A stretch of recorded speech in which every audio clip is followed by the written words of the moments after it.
लोकसभा में आर्थिक सर्वे पेश कर दिया गया है। आर्थिक सर्वे 2026 वित्त मंत्री निर्मला सीतारमण ने पेश किया। आर्थिक सर्वेक्षण में बताया गया कि सरकार की क्या बड़ी उपलब्धि रही, क्या टारगेट रहा था और कितना टारगेट अचीव किया है। हंगामे के बीच लोकसभा की कार्यवाही को स्थगित भी करना पड़ा।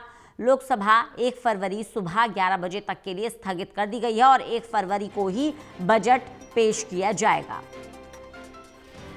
वित्त मंत्री निर्मला सीतारमण ने आर्थिक सर्वे 2026 संसद की पटल पर रखा, लोकसभा में पेश किया।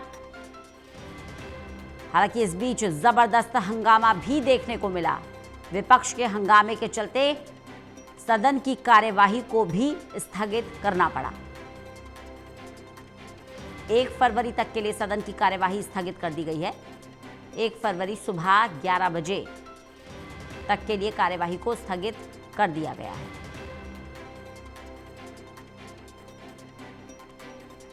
बड़ी जानकारी दे दें आपको, वित्त मंत्री निर्मला सीतारमण ने आर्थिक सर्वे पेश कर दिया है। प्रदीप कुमार हमारे साथ, हमारे एसोसिएट एडिटर जुड़ गए हैं ज्यादा जानकारी के साथ। प्रदीप जी, हंगामे के बीच आर्थिक सर्वे 2026 को सदन में रखा है वित्त मंत्री निर्मला सीतारमण ने, क्या बड़ी बात रही इस सर्वेक्षण की? देखिए, जो आर्थिक सर्वेक्षण है ये काफी महत्वपूर्ण है और इसी के साथ लोकसभा की कार्रवाई 1 फरवरी सुबह 11 बजे तक के लिए स्थगित हो गई है। 1 फरवरी को आम बजट आना है, उससे पहले जो आर्थिक सर्वेक्षण है वो पेश किया गया है। ये जानकारी मिल रही है कि इसमें जो है फाइनेंस ईयर 2026-27 में 7.2% जीडीपी का अनुमान लगाया गया है। इसके अलावा एआई पर फोकस है, सोने चांदी का भी इसमें जिक्र किया गया है, ये जानकारी मिल रही है। तो इस रिपोर्ट में पिछले 1 साल के दौरान भारत की जो अर्थव्यवस्था उसका लेखा जोखा पेश किया गया है और इसके बाद अब इसको राज्यसभा में पेश किया जाएगा। उसके बाद पूरे तथ्य सामने आएंगे इस इकोनॉमिक सर्वे के। तो जो निर्मला सीतारमण ने बजट सत्र के जो कि चल रहा है संसद का आज दूसरा दिन है, इस बीच लोकसभा में आर्थिक सर्वेक्षण 2025-26 पेश कर दिया है और इसमें वित्त वर्ष 2027 में भारत की जीडीपी ग्रोथ का जो अनुमान लगाया गया है वो 7.2% और लोअर रेंज जो अनुमान है, यानी अगर इससे कम होता है तो कम से कम 6.8% का वो लगाया गया है। इसके अलावा ये भी जानकारी मिली है कि जो जीडीपी में तेजी के पीछे जो मजबूत घरेलू जो अर्थव्यवस्था है, डिमांड है, उसका एक प्रमुख कारण माना गया है। इसमें ये भी जानकारी मिल रही है कि आर्थिक सर्वे में एआई को लेकर अलग से चैप्टर रखा गया है, यानी जो नई टेक्नोलॉजी है आने वाले दिनों में सरकार का उसका पूरा फोकस रहेगा।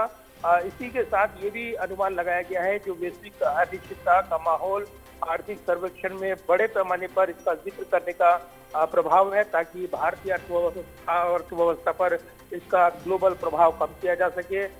ये भी जानकारी मिल रही है इसमें जो आर्थिक सर्वेक्षण में सोने चांदी का जिक्र है, क्योंकि हाल के दिनों में जो सोने और चांदी के दामों में भारी बढ़ोतरी देखने को मिली है। इसमें अर्थव्यवस्था के कई पहलू हैं और कहीं ना कहीं सरकारी दस्तावेज जो देश की इकोनॉमी अर्थव्यवस्था का फोकस करता है, पूरे तथ्य आने बाकी हैं, क्योंकि राज्यसभा में पेश होने के बाद ये पूरी तरीके से सार्वजनिक किया जाएगा। लेकिन ये बताया जा रहा है इसमें जो देश की मौजूदा आर्थिक स्थिति, चुनौती और आगे की दिशा, उसका विस्तार से मूल्यांकन किया गया है।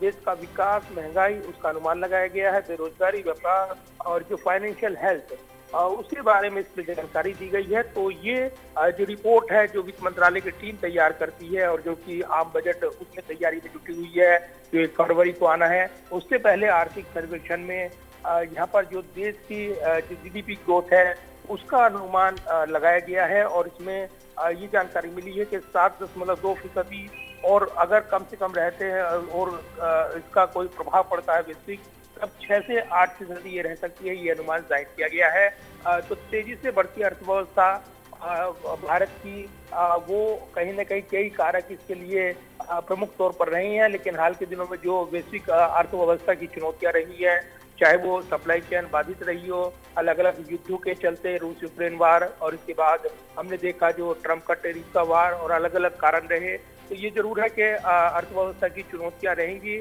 और मौजूदा दौर में ये कहा जा सकता है कि इनसे निपटने के लिए सरकार मजबूत कदम उठाएगी और उसी का इशारा करते हुए आर्थिक सर्वेक्षण देश की अर्थव्यवस्था को लेकर एक महत्वपूर्ण दस्तावेज है जो अब सदन पटल में रखा गया है। और इसी के साथ आम बजट पर अब निगाहें रहेंगी 1 फरवरी को, जो कि केंद्रीय वित्त मंत्री निर्मला सीतारमण आम बजट पेश करेंगी। और उससे पहले आर्थिक सर्वेक्षण में कई महत्वपूर्ण पहलू अर्थव्यवस्था को लेकर बताए गए हैं। चलिए, बहुत बहुत शुक्रिया प्रदीप जी हमारे साथ जुड़ने के लिए, इस जानकारी के लिए।